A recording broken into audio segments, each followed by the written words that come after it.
Assalamualaikum. Waalaikumsalam. Apa kabarnya Bapak Vicky? Alhamdulillah baik. Ibu Aing gimana kabarnya? Alhamdulillah baik juga. Jadi Bapak Vicky ini guru olahraga di SD Sumur Ya, Pandang ya Pak Vicky. ya, sebagai guru olahraga. Hmm, Sekarang untuk pertemuan kali ini gimana Pak Vicky? Apa ada yang mau disampaikan tidak biar kita bisa fokus nih pada tujuan coaching kali ini? Bagaimana Pak Vicky? Ada yang mau disampaikan? Iya, ada beberapa yang ingin saya sampaikan untuk masalah coaching. Jadi nanti kita akan sharing beberapa pengalaman dan materi ya. Jadi mengenai penerapan pembelajaran digitalisasi dalam pembelajaran PJOK. Jadi itu yang ingin saya sharing. Hmm, jadi sharing mengenai penerapan pembelajaran digitalisasi dalam pembelajaran PJOK ya. Jadi kita fokus ke pembelajaran PJOK.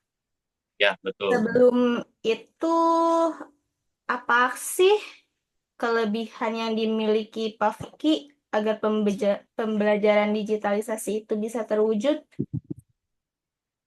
Ya, Bu Ai, untuk itu saya bisa menggunakan beberapa aplikasi dalam kegiatan pembelajaran sehingga ingin mencoba menerapkan kemampuan tersebut dalam pembelajaran sehingga pembelajaran PJOK tidak monoton dan menyenangkan terutama saat pembelajaran atau pemberian materi pembelajaran. Oh, jadi Pak Vicky punya kelebihan ya mengenai penggunaan aplikasi untuk dalam pembelajaran digitalisasi di kelas ya, Pak ya. Ya, betul Bu Ai. Oke, berarti apa sih Pak Vicky hambatan yang ditemui saat pembelajaran? Apakah itu hambatan dari faktor Pak Vicky sendiri, ataukah faktor dari murid, atau faktor lainnya? Apa Pak Vicky? Nah, oh iya, izin menjawab Bu Ai. Untuk hambatan sendiri itu ya saya bisa membagikannya menjadi dua bagian yaitu faktor eksternal dan internal. Sarana prasarana yang pertama dan faktor internalnya itu bisa berasal dari saya sendiri. Ya, contohnya misalkan persiapan yang kurang kadang itu bisa terjadi kepada saya atau misalkan guru yang lain juga sama. Nah, itu kita juga bisa mengalami ya bisa disebut grogi atau gimana gitu ya kalau misalkan kita menyampaikan materi yang bukan misalkan contohnya kalau misalkan dari PJOK ada materi senam atau materi renang. Nah, kita kurang persiapan di situ, itu bisa membuat kita sedikit terguncang bagaimana caranya untuk menyampaikan hal tersebut meskipun kita tidak ahli dalam hal tersebut ya.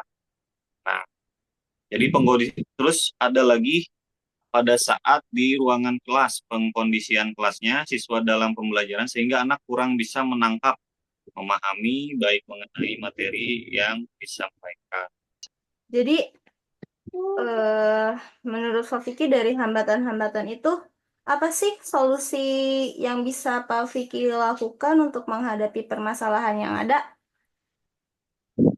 Nah, kalau misalkan dari faktor eksternal ya, seperti sarana prasarana, media belajar lainnya, itu mungkin kita harus persiapkan sebelum jauh-jauh hari. Makanya kita harus ada perencanaan pembelajaran dan lain-lainnya.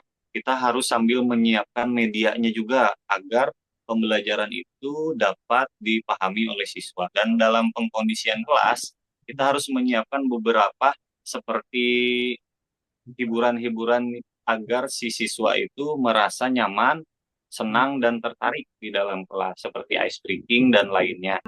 Jadi eh tadi mengenai kan katanya kata Pak Vicky kalau mau mempersiapkan pembelajaran harus menyiapkan jauh-jauh hari gitu ya Pak Vicky ya. Ya, Nah, apakah ada media yang harus disampaikan tidak supaya pembelajarannya ya. itu bisa menarik? Berupa apa, Pak Vicky? Nah, jadi kita menggunakan media digital ya, seperti proyektor dan laptop dan internetnya. Jadi kita pasang proyektor, terus kita tampilkan di layar, lalu kita berikan contoh kepada anak-anak bahwa ya misalkan ini bola ini tuh ini bola rugby ini, misalkan bola voli ini, bola sepak ini. Jadi mereka punya bayangan, nah seperti itu. Nah terus pengkondisian pengadaan fasilitas tersebut karena di sekolah saya pribadi ya, mungkin di yang lain juga sama, saya kurang tahu. Nah, jadi proyektor itu terbatas, kadang di sekolah itu hanya ada satu atau dua. Sedangkan kita sekarang kan sudah masuk ke pembelajaran digitalisasi. Nah, penggunaan pun itu bisa bentrok dengan guru-guru yang lain. Nah, itu solusinya mungkin bisa berkoordinasi dengan guru yang lain. Jadi harus ada yang mengalah. Jadi kita tidak selalu bisa menampilkan pembelajaran lewat proyektor seperti itu, Bu Ai. Ya, selain itu, apa sih jenis pembelajaran digitalisasi yang bisa diterapkan, Pak Vicky? Seperti misalnya contoh ya, kalau saya pribadi itu kan kayak Canva, Quizzes, kayak gitu. Kalau Pak Vicky apa Pak Vicky? Nah, itu betul. Itu juga saya menggunakan, Bu Ai. Jadi itu kalau saya sih lebih menggunakannya sebagai penunjang untuk pembelajaran digitalisasi seperti Canva.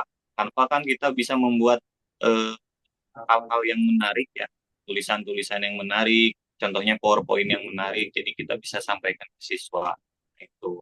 Nah untuk kuisis, kuisis saya juga menggunakan, kuisis saya gunakan untuk tanya jawab siswa atau evaluasi bagi siswa. Jadi setelah saya menjelaskan dengan sedemikian rupa, saya menjelaskan dengan sedetail mungkin, nanti ada beberapa pertanyaan untuk stimulus untuk siswa, jadi mereka pemahamannya dengan apa yang saya jelaskan sampai mana. Oh gitu. Jadi penggunaan aplikasi Quizzes dan Canva untuk pembelajaran di kelas ya Iya, Pak Vicky ya. Nah, sangat menarik nih Pak Vicky pembelajaran digitalisasinya. Menurut Pak Vicky, kapan nih akan melaksanakan pembelajaran digitalisasi tersebut? Apakah sudah mulai ataukah baru-baru akan dimulai? Kapan Pak Vicky? mungkin saya sudah melakukannya dari jauh-jauh hari. Nah, karena oleh itu sekarang mungkin sudah makin populer lagi pembelajaran digitalisasi, ya saya akan lebih meningkatkan lagi pembelajaran tersebut. Karena saya sebetulnya ya sudah melakukannya, Bu Ai, ya sudah melakukan pembelajaran digitalisasi dan buat sekarang dan ke depannya saya ingin meningkatkan lagi mutu pembelajaran digitalisasi ya, khususnya dalam pembelajaran PJOK ya, guru olahraga. Jadi anak-anak pun pikirannya tidak hanya mereka tidak senang di lapang saja gitu. Jadi mereka berpikiran guru olahraga di dalam kelas juga wah menarik ya gitu, seru ya. Jadi nggak harus di lapangan terus. Betul sekali Pak Vicky. Jadi anak-anak tuh bisa ngerti ya meskipun nggak ada wujud Ya, fisiknya, tapi betul. melalui penampilan video pembelajaran digitalisasi itu anak-anak bisa lebih mengerti mengenai materi yang disampaikan. Seperti Ya, itu. iya seperti itu. Ya, bagus Pak Vicky. Nah, berarti Pak Vicky kan sudah menerapkan pembelajaran digitalisasi ini jauh sebelum itu ya Pak Vicky ya. Ya, betul. Hmm. Betul Bang. Nah, setelah pembelajaran digitalisasi tersebut sudah terlaksana, apa yang akan Pak Vicky lakukan ke depannya? Apakah Yang Pak Vicky ini akan ya, menyampaikan kepada guru yang lain mengenai pembelajaran digitalisasi atau seperti apa? ya mungkin untuk masalah itu paling kita lakukan sharing bersama guru-guru yang lain ya. Apabila ada beberapa atau seorang guru misalkan ya teman guru, misalkan beliau merasakan kesulitan tapi belum pernah melakukan pembelajaran digitalisasi atau belum melakukan metode-metode yang sudah saya lakukan. Paling saya memberikan masukan dan memberikan saran metode pembelajaran apa saja yang saya pikir itu efektif dan yang pernah saya lakukan dan itu ternyata efektif untuk siswa. Seperti itu Bu Ai. Jadi itu bisa saya sharing ke guru-guru yang lain dan saya pun kedepannya akan terus belajar masalah pembelajaran digitalisasi ataupun pembelajaran non digitalisasi juga itu harus belajar juga. Jadi kita harus terus belajar Ibu Ai. Kita harus berkembang dengan kemajuan zaman juga mungkin nanti ya kita nggak tahu, mungkin siswa nanti di sekolah bisa dapat tablet satu persatu, jadi buku secara kertas sudah tidak ada, menggunakan layar semua, kita nggak tahu. Itu makanya kita guru itu harus terus berevolusi, harus terus belajar, jadi kedepannya kita bisa fleksibel ya. Menurut saya pribadi akan fleksibel mengikuti alurnya, lihat dulu ke depannya bagaimana nanti, tapi yang pasti kita harus selalu menyiapkan untuk yang terbaik bagi anak-anak kita, khususnya ya tingkat dasar, karena itu tingkat dasar itu sangat riskan gitu ya Bu Ai ya, karena yang namanya fundamental itu kalau misalkan disebut bangunan, kalau dasarnya tidak kokoh ya mungkin atasnya juga itu bisa bermasalah seperti itu Bu Ai. Betul. Ya, berarti untuk penggunaan pembelajaran digitalisasi ini bisa semua kalangan ya menggunakannya, Pak Vicky. Ya, betul Bu Ai. Jadi tidak hanya guru.